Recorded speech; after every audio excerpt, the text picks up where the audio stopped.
Jika di dalam mesin tidak ada oli, hanya perlu beroperasi dengan beban penuh selama 20 detik, maka dapat merusak sebuah mesin karena saat mesin beroperasi, berbagai komponen di dalamnya akan mengalami gesekan frekuensi tinggi jika tidak ada pelumasan dari oli. Kontak permukaan gesekan dari komponen ini akan cepat aus dan berubah bentuk, sehingga mesin memiliki sistem pelumasan, yaitu oli kita. Fungsi oli adalah untuk menutupi permukaan komponen di dalam mesin dengan lapisan oli untuk menghindari terjadinya gesekan logam dengan logam antara bagian-bagian logam. Dengan cara ini, untuk mengurangi aus yang dihasilkan saat mesin beroperasi. Hari ini kami akan menjelaskan secara rinci struktur dan prinsip sistem pelumasan oli dengan animasi 3D. Bos, tolong beri kami dukungan. Kami mulai menjelaskan lebih lanjut setelah mobil kita mati. Oli akan terpengaruh oleh gravitasi, mengalir kembali ke bak oli di bawah mesin.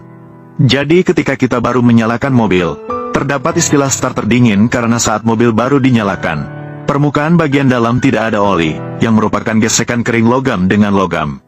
Ketika mesin dinyalakan,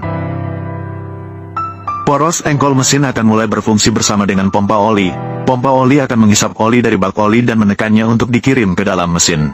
Namun, sebelum oli mesin masuk ke dalam mesin, perlu melalui dua langkah. Yang pertama adalah metode pengurangan tekanan. Tujuannya adalah untuk memastikan tekanan hidrolik oli mesin tidak terlalu tinggi pada kecepatan berapapun. Yang satunya adalah filter oli. Fungsinya adalah untuk menyaring serpihan logam dan kotoran dalam oli mesin, agar kebersihan oli yang masuk ke dalam mesin terjamin. Setelah melalui dua langkah ini, oli mesin. Setelah masuk ke dalam mesin, oli mesin akan terbagi menjadi dua jalur. Satu menuju bagian bawah mesin, yaitu bak engkol. Bagian lainnya masuk ke bagian atas mesin, yaitu ruang katup. Mari kita bahas terlebih dahulu oli mesin yang masuk ke dalam bak engkol. Di dalam poros engkol terdapat saluran dan lubang untuk menyuplai oli mesin. Oli mesin akan mencapai setiap bagian yang bergerak di dalam bak engkol melalui saluran-saluran ini, menyediakan lapisan oli di permukaan setiap komponen. Di antaranya termasuk jurnal poros utama, jurnal batang penghubung, pin piston, dan lain-lain.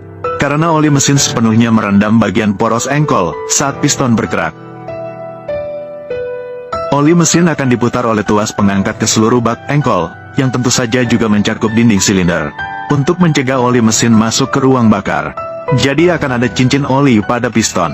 Setiap kali piston bergerak ke bawah, akan menggosok minyak mesin dari dinding silinder.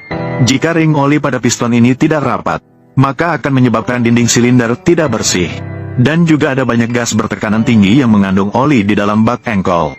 Gas tersebut juga akan masuk ke ruang bakar melalui sil oli yang tidak rapat, sehingga menyebabkan konsumsi